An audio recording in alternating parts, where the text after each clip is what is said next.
By the time she got home, set her daughter's phone ringing as an alarm clock. The time is 1:44. This is the time her daughter called her husband, but he was too busy to receive it.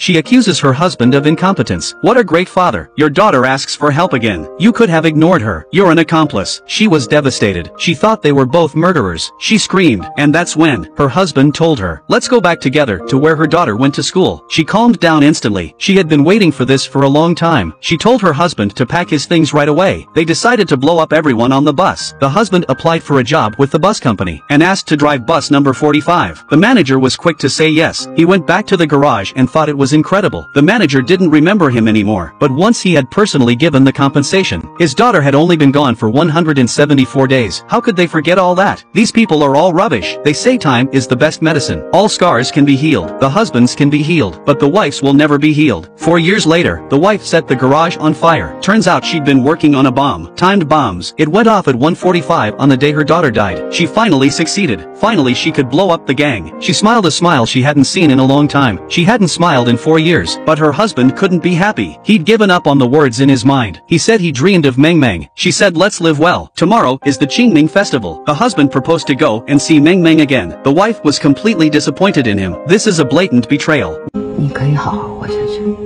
The husband feels it's not worth it. Why hasn't he let go after 5 years? But the wife asks him in return, "Have you already let go?" She gave him 2 more options. Either you stay together when the time comes, or you can leave the house. The husband doesn't say anything for a long time. He seems to have agreed. The wife asked for a divorce. She will not be a burden to him anymore. Then you send your guest away.